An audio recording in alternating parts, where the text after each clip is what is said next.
Sir Humphry Davy. पिछली सदी के आरंभ तक कोयला खानों में मीथेन गैस में आग लग जाने से अनेक दुर्घटनाएं होती थीं।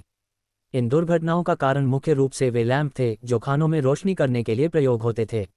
आग लगने से खानों में व काम करने वाले अनेक मजदूर मौत के घाट उतर जाते थे।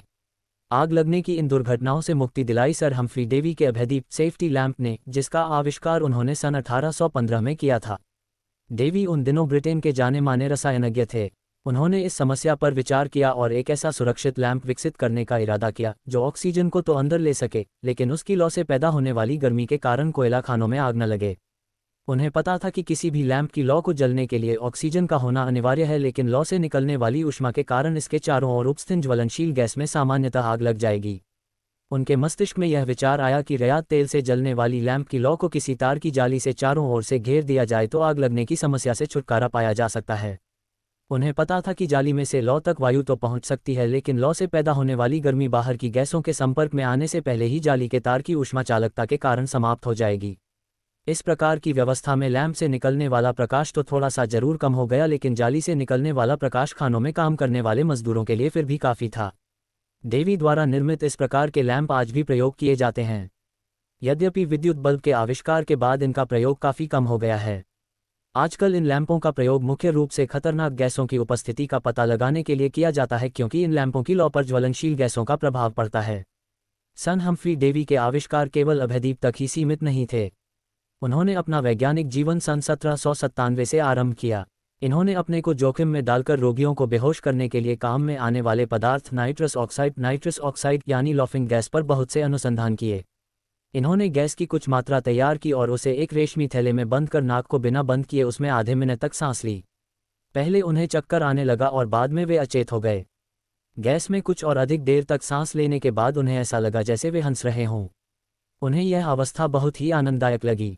शीघ्र ही वे बेहोश हो गए और उन्हें लगा कि जैसे वे एक नई दुनिया में पहुंच गए हों। लॉफिंग गैस में सांस लेने के आनंद का समाचार चारों ओर फैल गया। इस गैस में सांस लेने के लिए एक महिला को राजी किया गया।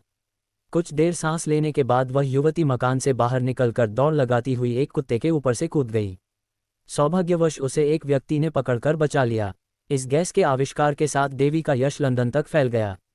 इस आधार पर सन 1800 में उन्हें रॉयल इंस्टीट्यूट में प्राध्यापक नियुक्त किया गया। उन्होंने इस गैस के गुणों के विषय में एक सार्वजनिक व्याख्यान दिया। कुछ श्रोताओं ने गैस में सांस ली और एक विशेष अनुभव का आनंद प्राप्त किया। कई वर्षों तक इस गैस का उपयोग मनोविनोद संबंधी पार्टियों में होता रहा। झगड़ालू पत्नियों का इलाज करने के लिए इस गैस को प्रयोग में लाया जाने लगा। एक पार्टी में होरास वेल्स नामक एक दंत चिकित्सक ने इस गैस को सूंघा। उसी पार्टी में उस डॉक्टर ने देखा कि जिस नवयुवक को ये गैस दी गई थी वह एक बेंच से टकराया, जिससे उसकी पिडली की खाल उतर गई, लेकिन उस नवयुवक को चोट का कुछ पता न लगा। इस घटना से वेल्स को विश्वास हो गया कि इस गैस को बिना दर्द हुए दांत निकालने के लिए प्रयोग किया जा सकता है। शीघ्र ही गैस को बिना दर्द के दांत निकालने के लिए प्रयोग किया जाने लगा।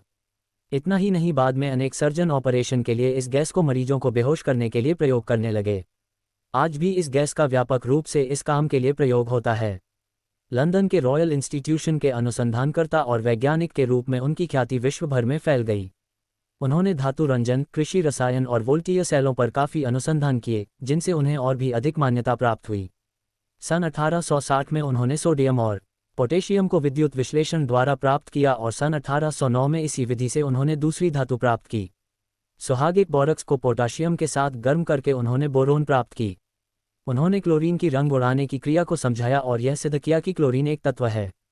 सन 1813 में प्रसिद्ध वैज्ञानिक फैराडे ने इनके सहायक के रूप में काम करना आरंभ किया।